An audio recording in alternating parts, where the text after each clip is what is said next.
அஸ்ஸலாமு அலைக்கும் வரஹ்மத்துல்லாஹி தஆலா வபரகாத்துஹு. மரணம் பயான் பகுதி 3 நேற்று பார்த்தோம். இன்னைக்கு பகுதி 4 பார்ப்போம் இன்ஷா அல்லாஹ். கபரில் முதல் இரவு. மனிதனின் உண்மையான தொடக்கம் கபூரில் தான் ஆரம்பிக்கி. கபூர் என்பது மறுமை வாழ்க்கையின் முதல் நிலையாகும். அல்ஹம்துலில்லாஹி ரப்பில் ஆலமீன் வஸ்ஸலாத்து வஸ்ஸலாமு அலா ரசூலுல்லாஹி. அன்பிற்குரிய சகோதரர்களை, நாம் இந்த உலகத்தில் எவ்வளவு நாட்கள் வாழ்ந்தாலும் இறுதியில் அனைவரும் செல்லும் இடம் ஒன்றுதான், அதுதான் கபர். ஒரு நாள் நம்மை தோளில் சுமந்து பள்ளிவாசலுக்கு கொண்டு செல்வார்கள். ஜனாசா தொழுகை நடத்தப்படும். பிறகு நம்மை மண்ணில் இறக்கி மண்ணால் மூடிவிட்டு அனைவரும் திரும்பி செல்வார்கள். அந்த நேரத்தில் நம்முடன் வருவது நமது செல்வமோ அல்லது பதவியோ அல்லது உறவினர்களோ அல்ல, நமது ஈமான் மற்றும் நற்செயல்கள் மட்டுமே. கபூரில் மறுமையின் முதல் நிலை. நபி ஸல்லல்லாஹு அலைஹி வஸல்லம் அவர்கள் கூறினார்கள், கபூர் என்பது மறுமை வாழ்க்கையின் முதல் நிலையாகும். அதாவது கஃப்ரில் வெற்றி பெற்றவர் அதற்கு பிறகுள்ள நிலைகளிலும் இலகுவை பெறுவார். கஃப்ரில் தோல்வியடைந்தால் அதற்கு பிறகுள்ளவை இன்னும் கடினமாக இருக்கும்.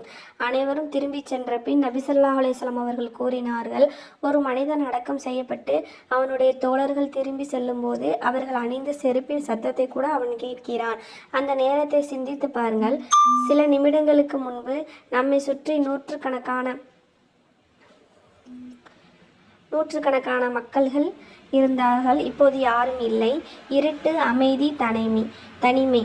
அந்த தனிமையில் மனிதன் முதல் முறையாக மறுமை வாழ்க்கையை நேரடியாக அனுபவிக்க தொடங்குகிறான். முன்கர் மற்றும் நக்கீர். அந்த நேரத்தில் அல்லாஹ் 2 மலக்குகளை அனுப்புவான். அவர்கள் முன்கர் மற்றும் நக்கீர். அவர்கள் கேட்கும் கேள்விகள் உலகத்தில் படித்த பட்டப்படிப்பை பற்றியல்ல. அவர்கள் கேட்பது, மன் ரப்புக்க, உன்னுடைய இறைவன் யார்? மா தீனுக்க, உன்னுடைய மார்க்கம் என்ன? மன் நபியுக்க, உன்னுடைய நபி யார்? இந்த கேள்விகளுக்கு வாயால் பதில் சொல்வதற்காக அல்ல, உலகத்தில் எப்படி வாழ்ந்தோம் என்பதை பொறுத்தே பதில் வரக்கூடிய கேள்விகள். உலகத்தில் தொழுகை அலட்சியப்படுத்தி அல்லாவை மறைந்து வாழ்ந்த ஒருவர் அந்த நேரத்தில் சரியான பதிலை சொல்ல முடியாது. ஆனால் அல்லாவை நம்பி வாழ்ந்த முஃமினுக்கு அல்லாவே பதிலை உறுதிப்படுத்துவான். அல்லாஹ் குர்ஆனில் கூறுகிறான், அல்லாஹ் ஈமான் கொண்டவர்களை உறுதியான வார்த்தையால் இம்மையிலும் மறுமையிலும் நிலை நிறுத்துகிறான். சூரத்துல் இப்ராஹிம். நல்லவரின் கஃபர் எப்படி இருக்கும் அப்படின்னா, முஃமினின் பதில் சரியாக இருக்கும். பிறகு மலக்குகள் கூறுவார்கள், நீ உண்மையை சொன்னாய். அவருடைய கஃபர் விசாலமாக்கப்படும். சுவனத்தில் ஒரு ஜன்னல் திறக்கப்படும். சுவனத்தின் நறுமணம் அவரை வந்தடையும். அவர் அமைதியாக இருப்பார். பாவியின் நிலை எப்படி இருக்கும்? ஆனால் அல்லாவை மறுத்து வாழ்ந்ததற்கு பதில் சொல்ல முடியாது. அவன் கூறுவான், எனக்கு தெரியாது. அப்போது கபர் அவனை நெருக்கும். நரகத்தின் ஒரு ஜன்னல் திறக்கப்படும். அதன் வெப்பமும் வேதனையும் அவனை வந்தடையும். அல்லாஹ் நம்மளை பாதுகாப்பானாக. இன்று நாம் நினைப்பது, இன்னும் வயது இருக்கிறது, பிறகு தௌபா செய்வோம், பிறகு தொழ ஆரம்பிப்போம். ஆனால் மரணம் எப்போது வரும் என்று யாருக்கும் தெரியாது. இன்று இரவு தூங்கும் நாம் நாளை காலை எழுவோம் என்பதற்கு கூட உத்தரவாதம் இல்லை.